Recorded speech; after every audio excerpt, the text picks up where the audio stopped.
നമസ്കാരം. ഞാനൊരു 5-8 മാസത്തിന് ശേഷം ആദ്യമായിട്ടൊരു പൊതുവേദിയിൽ പ്രത്യക്ഷപ്പെടുകയാണ്. അത് ഈ കേരളപ്പിറവി ദിനം തന്നെ ആയതിൽ എനിക്ക് അതിയായ സന്തോഷമുണ്ട്. കേരളത്തിനേക്കാൾ ഒരു 4-5 വയസ്സ് കുറവാണ്. കേരളം എന്നേക്കാൾ ഇളയതാണ്, എന്നേക്കാൾ ചെറുപ്പമാണ്. അപ്പൊ നിങ്ങൾക്ക് പ്രതീക്ഷിക്കാവുന്നേ ഉള്ളൂ കേരളം എത്രത്തോളം ചെറുപ്പമാണ്.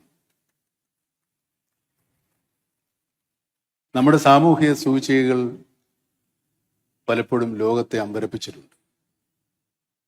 ലോകത്തിന്റെ അതിസമ്പന്ന രാജ്യങ്ങളുടെ 20-ലൊരു ഭാഗം പോലുമില്ലാത്തൊരു കേരളമാണ് ഇത്രയും വലിയ നേട്ടങ്ങൾ കൊയ്യുന്നത്. ഒരുപാട് സാമൂഹ്യ സേവന രംഗത്ത് നമ്മൾ ഒരുപാട് മുന്നിലാണ്, മറ്റു പലരെയും അപേക്ഷിച്ച് മുന്നിലാണ്. ഈ നേട്ടങ്ങളെല്ലാം നേടിയത് നമ്മുടെ സാമൂഹ്യ ബോധത്തിൻ്റെ, നമ്മുടെ ജനാധിപത്യ ബോധത്തിൻ്റെ ഫലമായിട്ട് തന്നെയാണ്. മുഖ്യമന്ത്രി ഇവിടെ അതിദാരിദ്ര്യമുക്ത സംസ്ഥാനമായി കേരളത്തെ പ്രഖ്യാപിക്കുമ്പോൾ അതിനേക്കാൾ വലിയൊരു ഉത്തരവാദിത്തമാണ് അദ്ദേഹം ഏറ്റെടുക്കുന്നതെന്ന് ഞാൻ മനസ്സിലാക്കുന്നു. അതിദാരിദ്ര്യം മാത്രമേ, ദാരിദ്ര്യത്തിൽ നിന്ന് മാത്രമേ നാം മുക്തമായിട്ടുള്ളൂ. ദാരിദ്ര്യം ഇനിയും നമ്മുടെ മുന്നിൽ ബാക്കിയാണ്. ഒരുപാട് പ്രതിസന്ധികളെ കേരള ജനത തോളോട് തോൾ ചേർന്ന് നിന്ന് അതിജീവിച്ചിട്ടുണ്ട്. നമ്മുടെ സ്വാതന്ത്ര്യം കിട്ടുന്ന കാലത്തേക്കാൾ നമ്മുടെ ദാരിദ്ര്യരേഖ ഒരുപാട് കുറഞ്ഞു ഈ നിലയിൽ എത്തിച്ചതും നമ്മുടെ സാമൂഹ്യ ബോധമാണ്, നമ്മുടെ സാമൂഹ്യ സമ്പത്താണ്.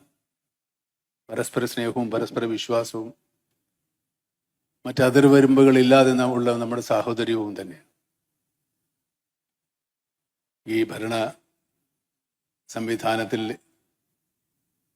അർപ്പിക്കപ്പെട്ടിട്ടുള്ള ഈ ഉത്തരവാദിത്വം വളരെ വിശ്വാസപൂർവ്വം അവർ നിർവഹിക്കും എന്ന് തന്നെയാണ് ഞാൻ വിശ്വസിക്കുന്നത്. അതിന് ഞാൻ നേരത്തെ പറഞ്ഞതുപോലെയുള്ള സാഹോദര്യവും സമർപ്പണവും നമ്മുടെ ജനങ്ങളിൽ നിന്നും ഉണ്ടാവും. അതുണ്ടാവും എന്ന് തന്നെയാണ് ഞാൻ വിശ്വസിക്കുന്നത്. ഞാൻ നേരത്തെ പറഞ്ഞതുപോലെ 8-9 മാസമായി ഒരു പൊതുവേദിയിലോ നാട്ടിലോ ഒന്നും ഇറങ്ങാത്ത ആളാണ്.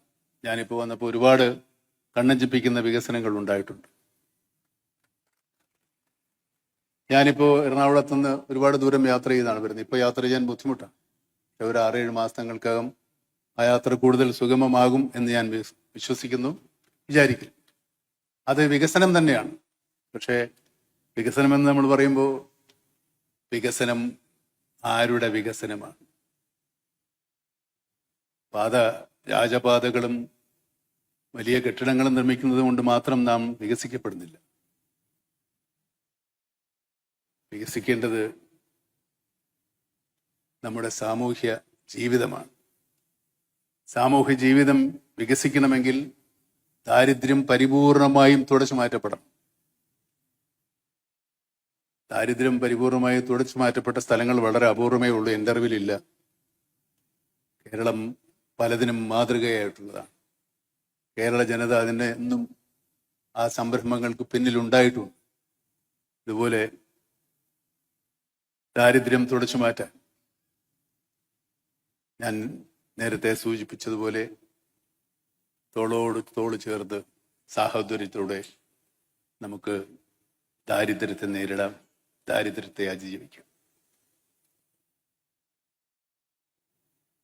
ഏത് കണ്ണഞ്ചിപ്പിക്കുന്ന വികസനങ്ങളുണ്ടെങ്കിലും വിശക്കുന്ന വയറിന് മുമ്പിൽ ഒരു വികസനത്തിനും വിലയില്ല. ആ വയറുകൾ കൂടെ കണ്ടു തന്നെയാണ് വികസനങ്ങൾ നമ്മൾ കാണേണ്ടതും പൂർത്തീകരിക്കേണ്ടതും.